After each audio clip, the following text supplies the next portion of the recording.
Welcome, Jonathan, to the show. I'm really excited to have you on. Will you let the audience know a little bit about your background and like what you're doing today? Sure. Well, thanks for having me on.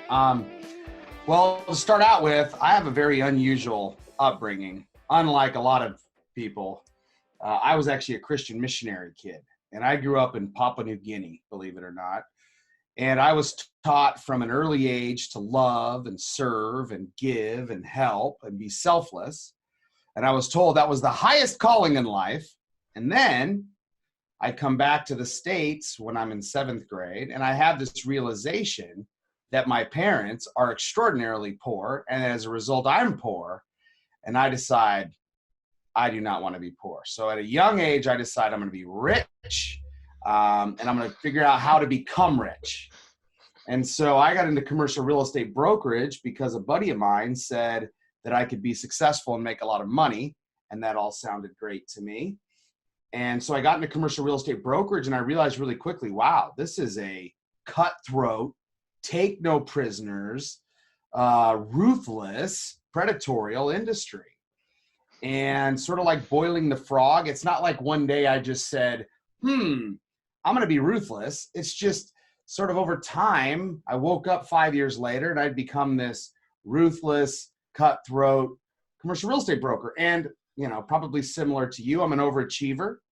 And so when I do something, I try to do it to my very best. And so I was arguably one of the most ruthless, cutthroat brokers out there.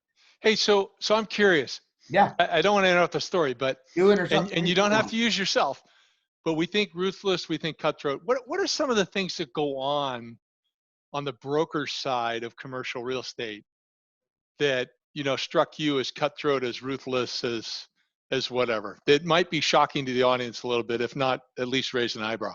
Sure. So what my company does, or what I do and what I did, was I'd help, let's just keep it simple. I'd help people find space. So I'd help them look for space. So I remember like it was yesterday walking into an office building to cold call. That's how I would get business. I'd walk into office buildings, try to talk to CEOs, see if they'd hire me. And I ran into this really nice lady named Judy. And Judy was the CEO of a really rapidly growing technology company.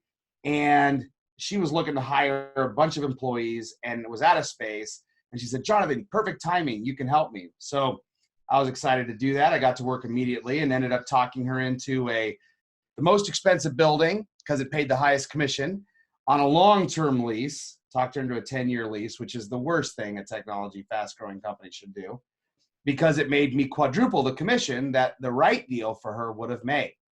And I still remember it like it was yesterday. A couple years later, her picking up the phone and calling me and me answering and hearing on the other line how hurt and upset she was that I had done what was in, because she didn't know at the time. She was just trusting me. So that's kind of client facing. As it relates to within the office, I mean, it is, people are fighting, scratching, and clawing to try to get deals. So you got people leaning over other people's cubes, you know, looking for leads, pretending to have conversations, where all they're really doing is scanning frantically your desk. And the reason I know these things so well is because I used to do them. One time I took this broker out for drinks under the auspices of wanting to get to know him and become his friend, and ended up feeding him a few too many cocktails, and then ended up picking his brain on all the problems, which he freely shared, with the ownership of a particular building that I wanted to represent a bunch of the tenants out of. And then the next day I take this newfound information over to that building and starting to try to talk these companies into leaving, telling them all the negative that I had just gotten from a buddy of mine that had told me in confidence. So pretty much anything you could do to scratch, fight, and claw to win is what you did. Winning at all costs was the mantra. I have another story. This wasn't me, but it was a recruit that told me this.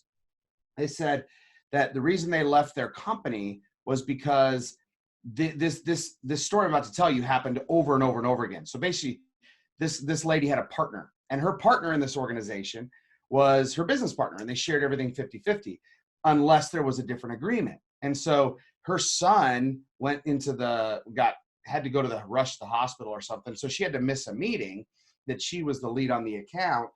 And so her partner happily agreed to go assist and help.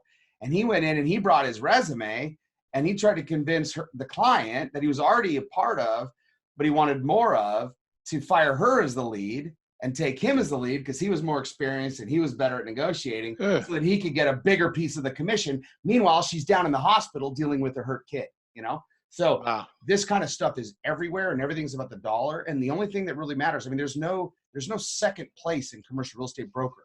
You either get the deal or you don't. You either close the deal or you don't. So everything's about getting as many deals as possible and shoving them across the goal line as possible. Ouch. So that's the game. So I did that. And so what woke you up? So it was crazy. I went to this conference that I thought was just going to be a boring, generic conference. And the speaker gets up and he starts talking differently. He starts talking about a different way of doing business, a way where you could create a referral network by just helping people.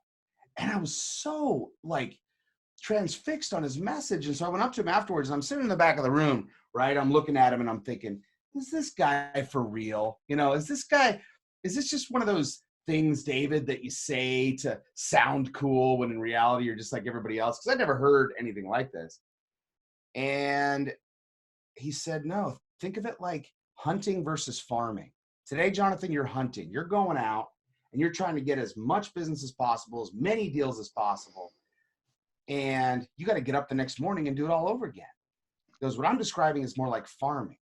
And that reminded me, his story reminded me, here in Arizona, I have a lemon tree in my backyard. When it was a little lemon tree, this thing, I thought it was dead half the year. I had to like put a little fence around it. I had to water it. I pounded those stakes into the ground for nutrition. And I didn't get a lemon off that thing for years. But today, I can't give the lemons away. I get so many lemons, they're a nuisance. And that's how he described it, is you invest and build in these relationships and serve and give and help. And over time, it comes back. And it moved and inspired me, to be honest, David. I was so unhappy living outside of who I really was inside. I was so conflicted, but I felt trapped. I didn't realize there was another way until I had this experience. And so I came back from that conference and threw my old business plan away. And I just got involved in the community and I just tried helping everybody that I could. And people thought I was crazy. I just started asking everybody one question: how can I help you? And they'd be like, what do you mean, how can you help me? Like, what does that even mean? I said, well, there's got to be something you need. So I'd learned how to ask a lot of good questions to identify what people really need. I was helping people get jobs.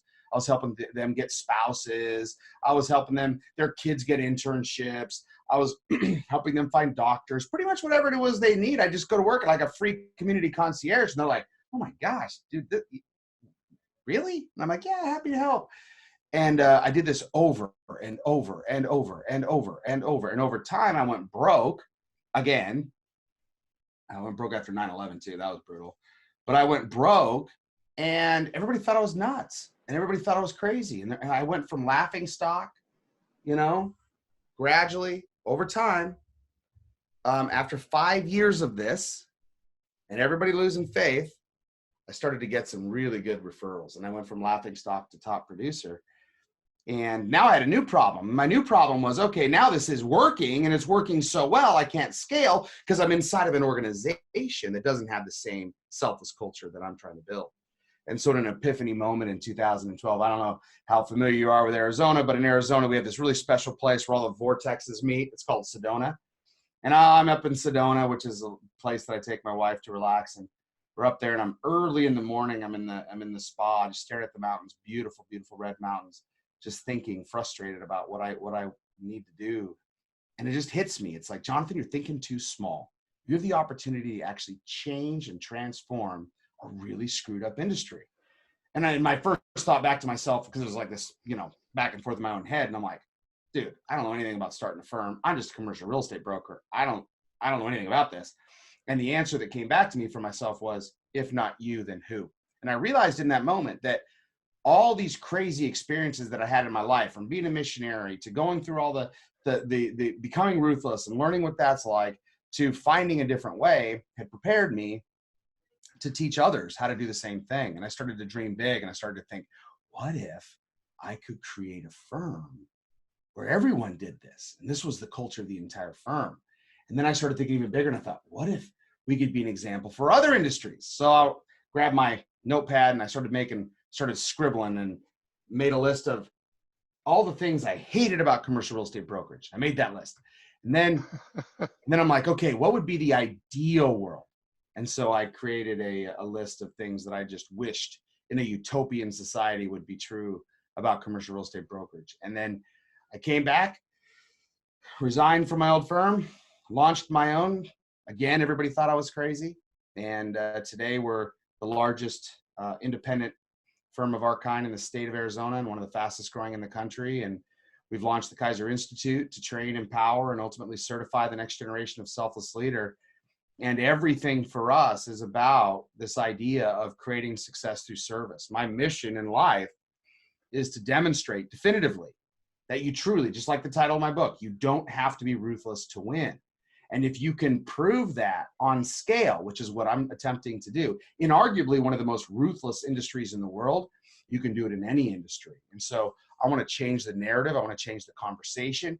And man, I imagine and envision a world where people selflessly help each other, where business people selflessly help each other regardless of personal gain, understanding that it's in their own personal best interest to do so. So what I'm trying to link with for people is selflessness with self-interest, right? It's self-interested to be selfless. That doesn't even sound like, it sounds like I'm misstating things. That's why I say it slowly. So I make sure I say it right.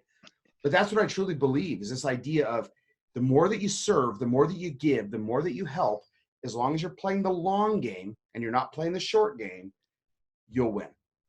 You'll win. So, and the book's behind you, right? You want to, or hold it up? What do you want to? So Sure.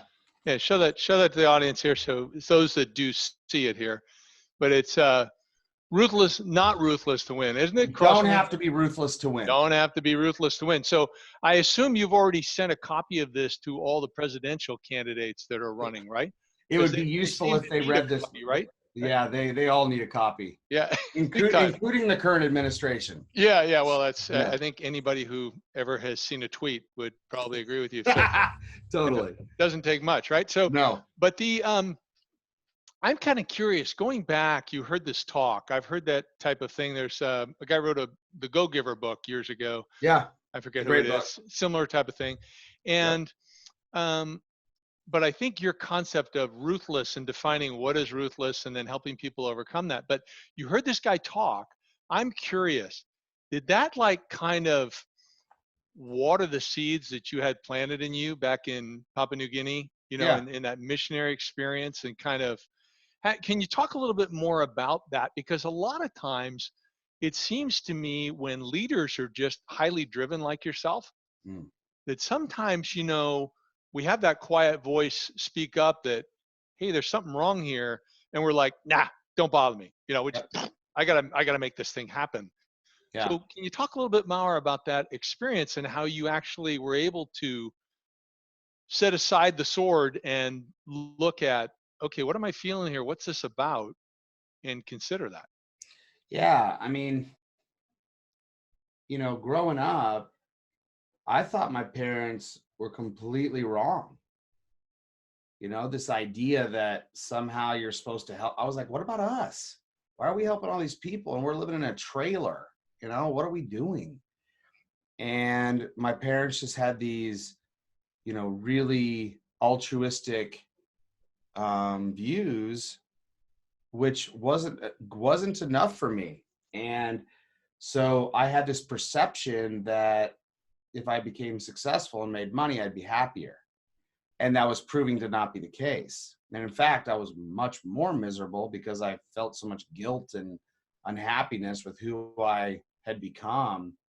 But again, like I said earlier, I felt trapped. And so for me, what it did with that, just the possibility of a different way was meaningful to me, right? It was this idea of, whoa, maybe, just maybe, there's a different way to do this.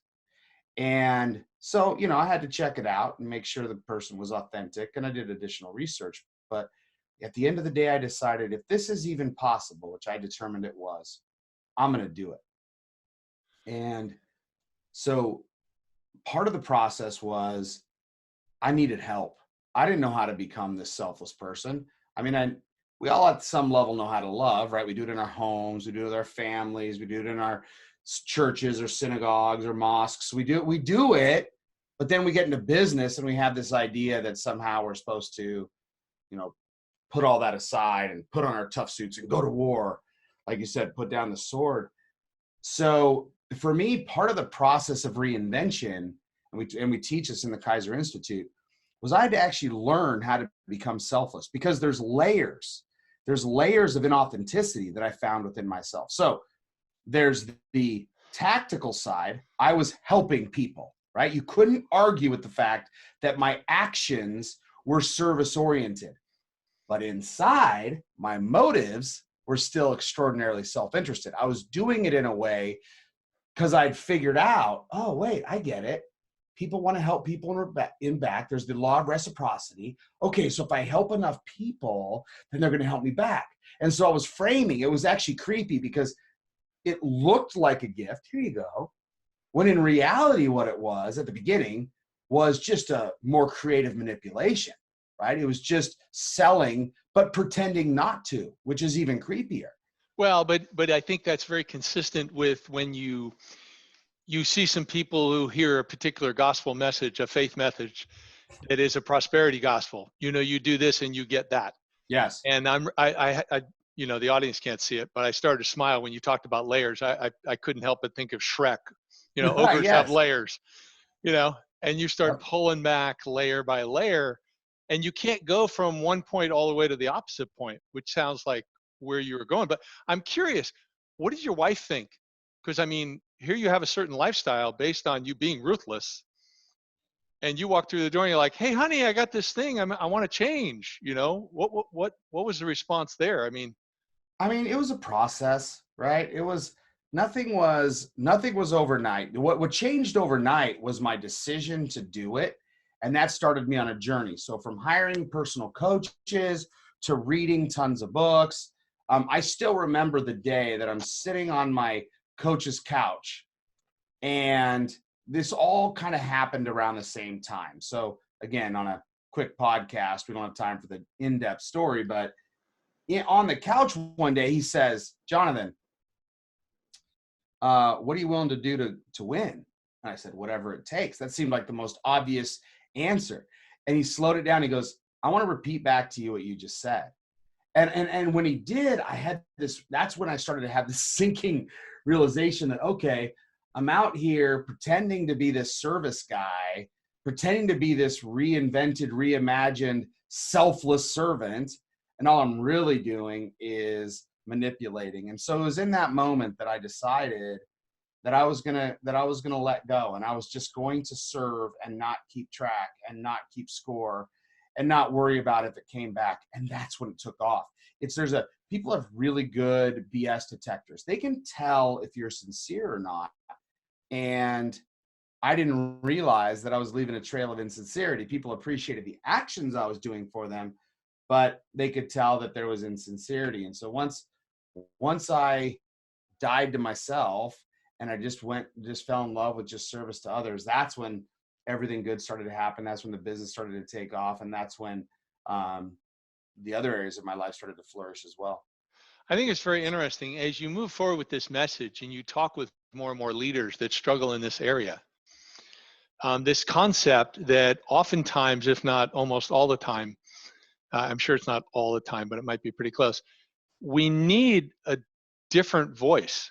We need someone who doesn't have the history, doesn't have the bias that we have, to help us see something like your therapist did while you're on the couch, and maybe a few others. Yeah. And it's interesting that the tactical side of what you were doing did not necessarily change. Mm-mm. Okay. But the strategy or the end goal, the objective, radically changed. Radically. Yeah. Yeah. Yeah. And I think it is interesting. And that's why, for me, part of the problem I have about selfless leadership, servant leadership, all the culture discussion today is so much of it is inauthentic. And the inauthenticity it drowns out the authentic message. And it's just like anything with a faith or with a mission. If you see people being hypocritical, it sours you to that message. And so I think there's a lot of that happening today, where people are out talking about these amazing cultures and selfless leaders. And look, I'm not saying I am perfect at all. I am the opposite of that. But I try to be very, very authentic about it, right? I try to be sincere. And I'm kind of tired of everybody holding each other to this perfection standard. I don't want to be held to that standard.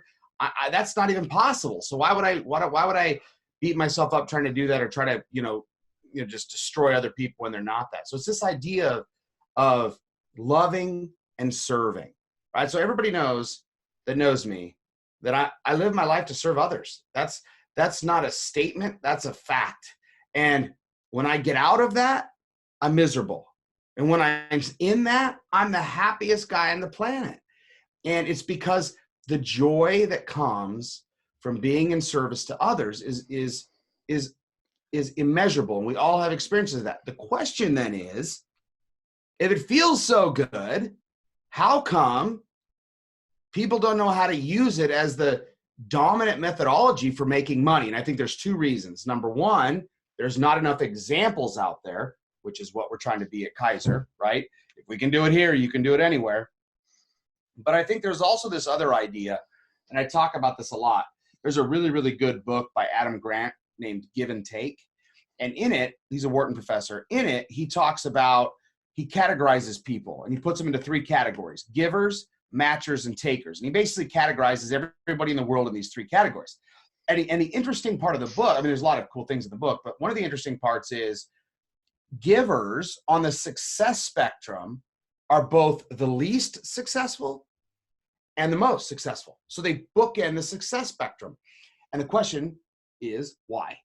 And what he found is that those who cannot say no, those who are the people that are pulled by every whim and need of other people, those are the ones that go broke. But the ones that are strategic, that are thoughtful, that are intentional, and decide. See, service by its very nature has to be a choice.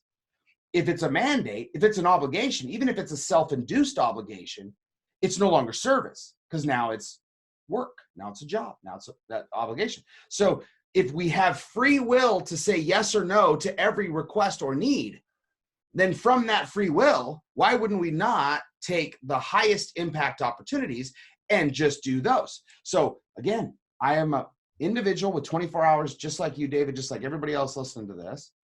And I get to choose every single day of my own free will, with no guilt one way or another, who I say yes to and who I say no to.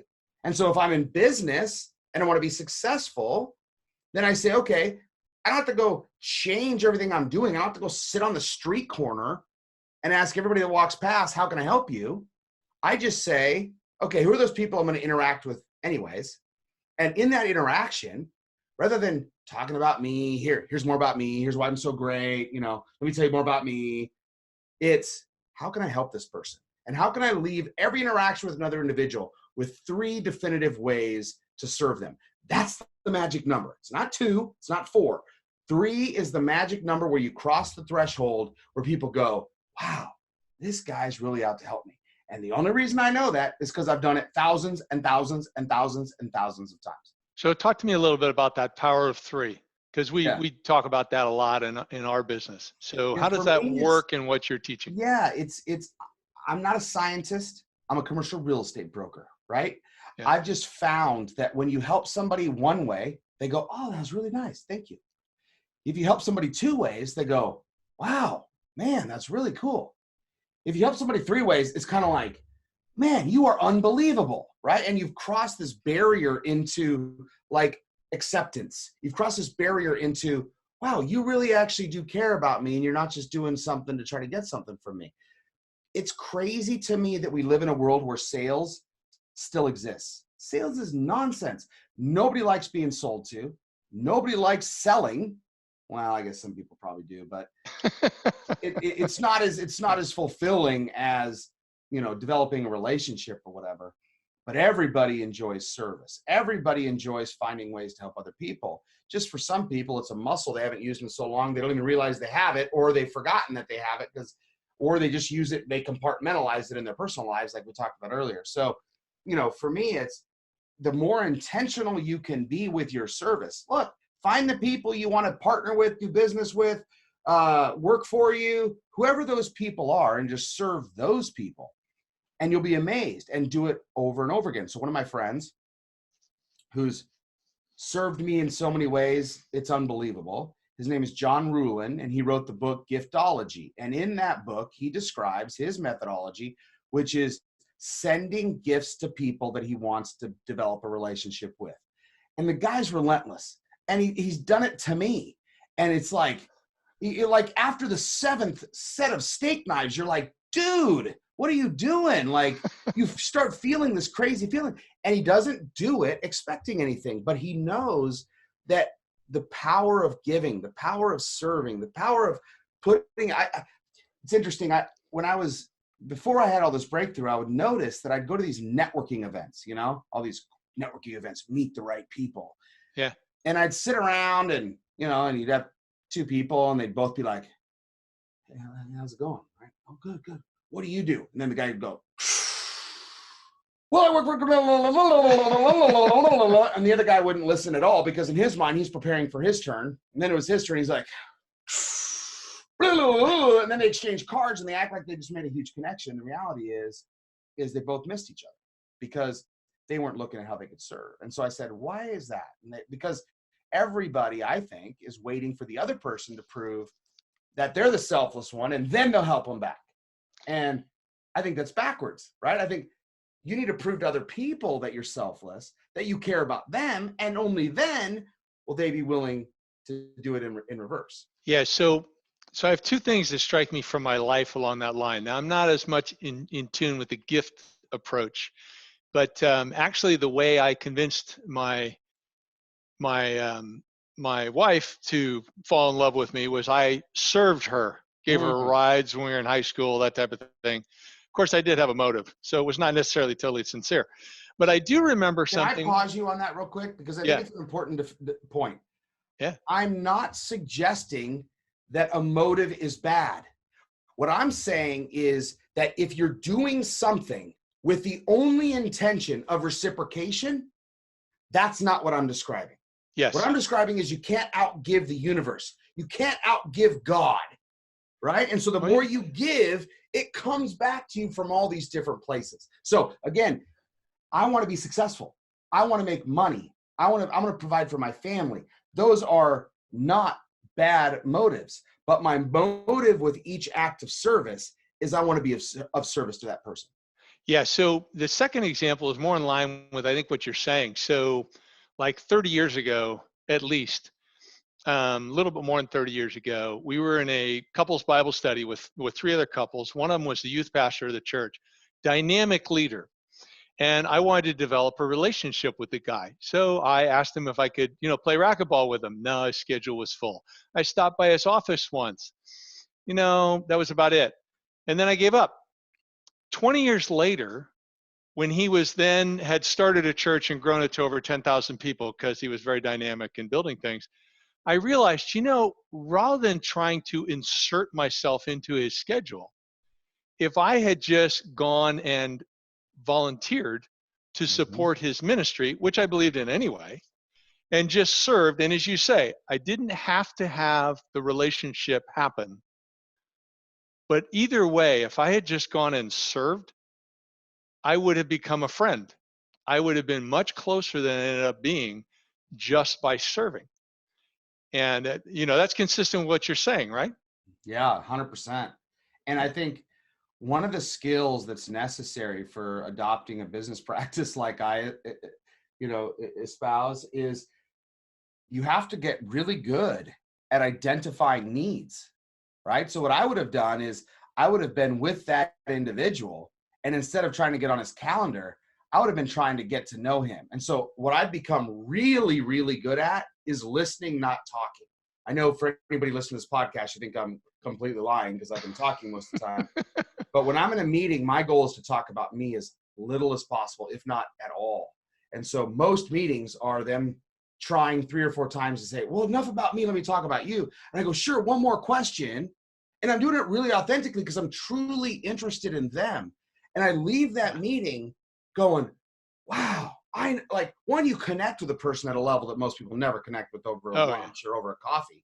But number two, I walk out with real ways, not like surface ways, real ways that I could actually be of service to them in their life in a way that matters to them. And when you do that for another individual, and you do it a minimum of 3 times, you have friends for life. You should ask the people in this business community in Arizona about me, right? My old life was me trying to convince everybody I'm this great guy and nobody believing me. And now I don't care about that at all, right? I have plenty of haters out there. That doesn't matter to me. But the people that have experienced my service, I mean, I'm not saying they'll die for me, but it's unbelievable. People with their jobs on the line saying, if we don't hire Jonathan's firm to represent us on the commercial real estate, I quit.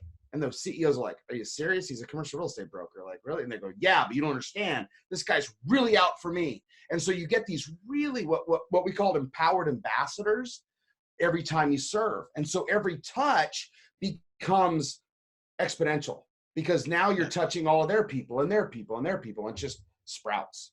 So I'd like you to go back to something you mentioned earlier, and I want you to walk kind of a fine line, which I think you'll do well. And that is, you talked about you're upset by or something like that with the selfless leader type movement, those types of things. How can somebody kind of catch that? What are the nuances of that where they can pick up on, this is not real, this is phony, or maybe it's just not effective. The people don't realize what they're doing that's not working. But that's something that bothers you. I'm wondering if you can talk about that a little bit. How can we watch out for that? Yeah, no, it's actually, I've never been asked that question before. I like it a lot. So couple responses off the top of my head. Number one, I think that there's this feeling of in executive circles, around boardrooms, there's this feeling of, if I don't demonstrate that I'm a selfless leader, then I'm going to get fired. So it's like a fear-based motivation. It's not, hey, I want to become a selfless leader because I think it's the right thing to do and I want to lead that way. It's, how do I be perceived this way so that, one, I can hire people in a hot market like we have today. Two, I don't get written up poorly in all these different online forums, right? So it's more of a defensive measure, but I think there's more to it than that too. I think that people don't really believe that it works. I think people get it in concept. Oh yeah, help people. Yeah, it feels great. But they don't really see how to create success, financial, material, big house on the mountain success by helping other people. And so my whole message is not, hey, do good because it's the right thing to do. Well, dude, if you don't already know that, you're living under a rock, right? So that's not my message. My message is, what if you could actually live those same principles of love, of service, the stuff we teach all of our kids, all of our families, and we try to act that way towards our friends? What if I can show people in the most ruthless industry, arguably in the world, commercial real estate brokerage, that if you love and serve, you can win? What if you can be successful? What if we kick butt and take names in the local community and are growing wildly nationally because we're doing this? And then it makes people go, that's weird. How is that even possible? So I wrote a book. You don't have to be ruthless to win. Anything you need for any business has nothing to do with commercial real estate other than a little bit of my story, and it's how you create a culture of selfless service. And then people would walk through our corporate headquarters here in Scottsdale, Arizona, and they'd go, oh my gosh, you can actually feel the culture in here. I don't know if you ever walked through a commercial real estate brokerage office, but it doesn't feel like Kaiser. I'll tell you that right now. And so people walk through and they're like, oh my gosh, how do we do this? And so that's where the Kaiser Institute came out of. So the whole idea is, you kind of get it at a head level, but you don't really know how to execute upon it. And truthfully, underneath that, not really knowing how to, you don't really believe that it'll work. You feel like deep down that if I be too selfless of a leader, I'm going to get taken advantage of. I'm going to get trampled. And that's how I used to feel. And that's why I thought I had to fight for number one. But what I've found is by loving so many people, they fight for me. And all I got to do is love them more. And they're out trying to love on me. And so it creates this really cool dynamic of, rather than me selling, I'm serving, and they're appreciating, serving me back. I'm appreciating, serving them back. And we're both being successful doing it. And it's the coolest thing in the world. And that's what I want to show the world, is this is actually possible, people. So talk to me as we close here. We need to close up because I know you got something else going on, but talk to me specifically about the book. Yeah. So I'm an executive. I've listened to this podcast. I think, wow, this makes sense. I don't know how I fit it into my schedule to be this loving and helpful, but it makes sense. So why do I need to do your book on Audible, or why do I need to read your book? Where's it going to give me a whack on the head where it's going to, it's actually going to turn on the light bulb, and I'm going to change something significant in the way I'm doing my work? Well, first of all, there has to be a strong want to. So this is not a beat anybody over the head. This is not a read this guy's book and change or else. This is you as a leader have to decide, am I really willing to go through the trials and tribulations of reinventing myself as a selfless leader? On the other side, it's amazing, but you have to want to get there. So that's the first thing. I cannot force anybody to do it. Does somebody have to be unhappy today? I mean, you were miserable. No, it's just, it doesn't feel right. You feel you could be better, something like that. Even if it's just your self-improvement journey, right? I mean, the world is shifting. So you're either going to shift with it or you're already a dinosaur, right? Culture matters. I have all these statistics. I'll save them. But the bottom line is most organizations do not have good selfless cultures, and people, especially the next generation, are demanding it. So there's got to be a reconciliation there, right? And now there's greater transparency, so everybody can see. So all these people that are hiding behind these, these opaque organizations, that's not so opaque anymore. But I think at the end of the day, if you have a want to, what I did with this book is tell you everything you need on how you can create a selfless culture within your own organization for yourself. And if that's not enough and you need more, we got lots of resources at kaiserinstitute.com, many of them free.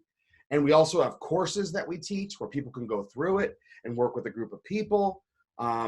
So we have a lot of tools, a lot of resources. But at the end of the day, if you're saying, wow, what if my conversation today is like that speaker 15 years ago for me, for you as the listeners? What if you're saying, guy sounds kind of nuts, but what if it were true? Like, what if I could actually do this? And then I would strongly recommend getting a copy of my book. And it's called You Don't Have to Be Ruthless to Win, and seeing for yourself if it's something that appeals to you. I want to add one more hook, because I want to hear what you have to say, because you mentioned something that we have not addressed in the podcast.